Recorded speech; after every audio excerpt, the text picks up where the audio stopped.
Čia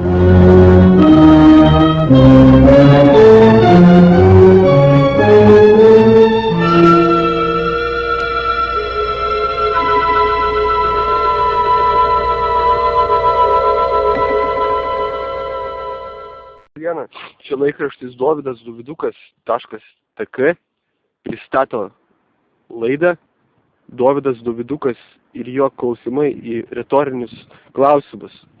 Štai ir klausime Dovydą Doviduką. Tai, ką manote, ar Grybauskaitė sugriaus kolūkius šiemet, ar ne?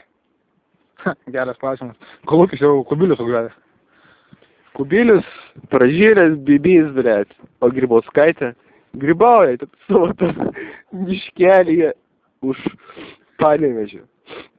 Tai, palaukit, pamečiau mintį, kas jūsų norėjau paklausti. Gal žinot kokį eilėraštį kalėdinį, kad būtų linksmiau mūsų klausytojams? Eglutės karota, eglutė turėjo būti žalia, atėjo Kubilius į valdžią ir tapo ruda. Štai ir viskas. Nu ne, dar galim pridurti, kad išbadėję vaikai nuo krizės nugriaužė jos liekną kamieną. Taip.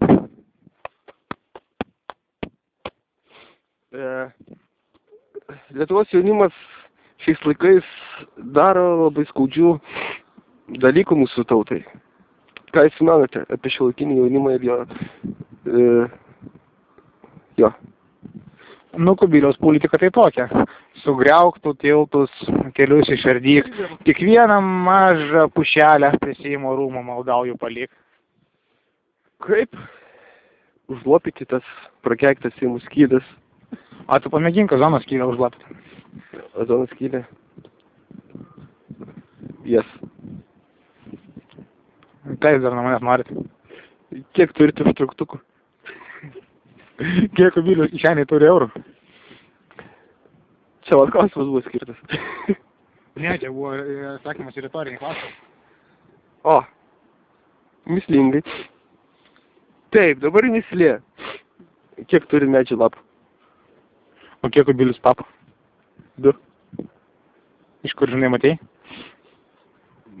Tikriausiai. O galima jums klausimą? Nu, duokit klausimą. O jūs sutinkat su to išreiškimu, kad Grybauskaitė lesbietė? Jo, nes neturi vyro, mačiau šią 105 NDS glostinėjant Pamelą Grybauskaitę. Jos sesė. Ačiū už išsamų įsakymą. Ir štai prieitėjome prie mūsų laidos galo. Kalbėjote apie šią praeivę eidą čia per šalį. Manau, kad Kubilius geriau atrodytų. O, šuniukas. O dabar žiūrėkit. Aš nekaltas, čia Kubilius. Aš nekaltas, dėl visko kaltas Kubilius. Aš nekaltas, dėl visko kaltas Kubilius.